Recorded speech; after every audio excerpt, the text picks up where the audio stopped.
মুহূর্তের breaking update, রাজ্যের সব কলেজে একটাই ফর্ম। কলেজে ভর্তির জন্য কেন্দ্রীয় অনলাইন ব্যবস্থা চালু রাজ্যে। সোমরাজ রয়েছে আমাদের সঙ্গে। সোমরাজ, একটা বিষয় একটু স্পষ্ট করে জানতে চাইবো, অনেকেই তো অনেকগুলো কলেজে ফর্ম ফিল আপ করে, তো সেক্ষেত্রে কি একটা ফর্মেই অনেকগুলো কলেজে আবেদন করা যাবে?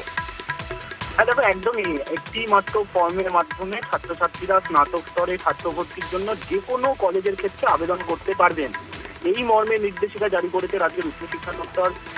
রাজ্য মন্ত্রিসভার যে শেষ বৈঠক হয়েছিল 17 তারিখ, সেই বৈঠকেই কিন্তু এই সিদ্ধান্ত অনুমোদন করা হয়, যেখানে সিদ্ধান্ত নেওয়া হয়েছিল যে স্নাতক স্তরে রাজ্য জুড়ে কলেজগুলিতে কেন্দ্রীয়ভাবে অনলাইনে ভর্তি প্রক্রিয়া হবে।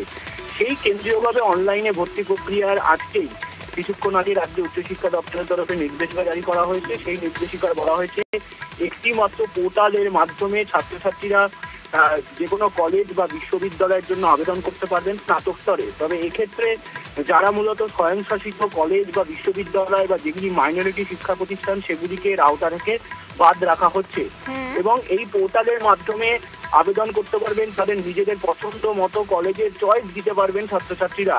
পরবর্তী ক্ষেত্রে গোটা ভর্তি প্রক্রিয়াটি কিভাবে সংগঠিত হবে সেটি উচ্চশিক্ষা দপ্তরের তরফে শীঘ্রই অ্যাডভাইজারি হিসেবে জারি করা হবে, যে অ্যাডভাইজারিতে ছাত্রছাত্রীদেরকেও জানানো হবে এবং পাশাপাশি কলেজগুলিকেও জানানো হবে। এই মুহূর্তে বড় ঘোষণা বন্ধুরা, অবশেষে কলেজে ভর্তি 2024 সালের অ্যাডমিশন অনলাইন যে পোর্টাল, সেন্ট্রালাইজ যে পোর্টাল, সেটা কিন্তু চালু হতে চলেছে এবং এই পোর্টাল খোলার জন্য কিন্তু একটি পিন লাগবে। সেই পিন কিন্তু অবশ্যই আমরা তোমাদেরকে পরবর্তী ভিডিওতে শেয়ার করে দেবো এবং এই পোর্টালটি এখনও সংরক্ষিত রয়েছে। আর তোমরা যেমনটা নিউজ 18 বাংলার তরফ থেকে শুনতে পেলে যে এই পোর্টালে কিন্তু সমস্ত কলেজেই তোমরা একসাথে একটা ফর্মে আবেদন করতে পারবে। একটা ফর্ম কিন্তু বেরোবে এবং সেই ফর্মটা হচ্ছে West Bengal centralise admission portal অর্থাৎ wbcap.in বলে ওয়েবসাইট থেকেই কিন্তু তোমরা এই ফর্মটা অনলাইনে অ্যাপ্লিকেশন করতে পারবে।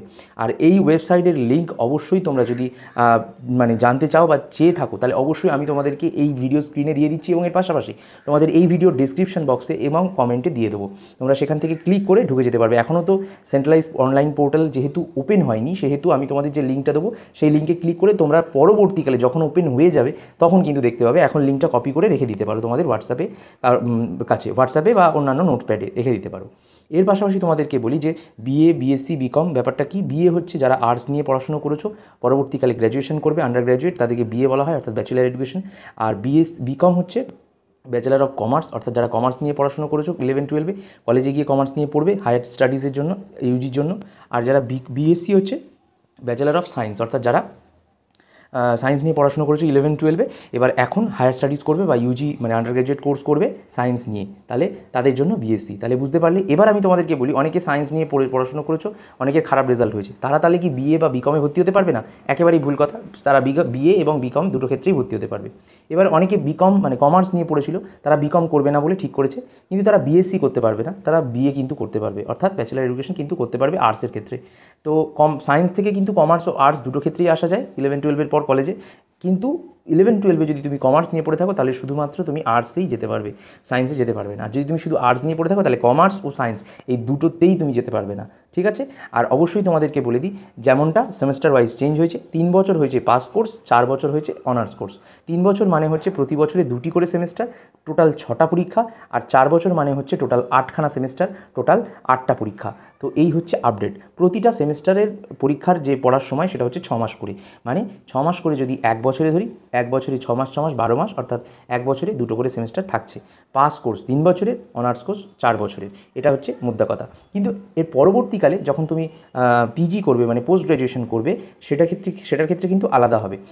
তখন কিন্তু তুমি যদি পোস্ট গ্র্যাজুয়েশন করো অনার্স করবার পর, তখন তোমাদের 2 বছর হয়ে যাবে। আর যদি কেউ পাসে পড়ে যাও পরের বারে কিন্তু 3 বছরই থাকবে। তো এই হচ্ছে ফারাক, খুব কম ফারাক, কিন্তু ফারাক রয়েছে একটা। আর বিএ, বিএসসি, বিকম তুমি যে কলেজগুলো চাইছো, 16খানা ইউনিভার্সিটি রয়েছে, তার মধ্যে উল্লেখযোগ্য হলো কলকাতা ইউনিভার্সিটি। এই কলকাতা ইউনিভার্সিটির আন্ডারে বা 16খানা ইউনিভার্সিটির আন্ডারে তোমরা যে কোর্সে ভর্তি হতে চাইছো, একখানা ফর্ম বেরোবে এবং সেটা 9 জুন বা 10 জুন বেরোবে।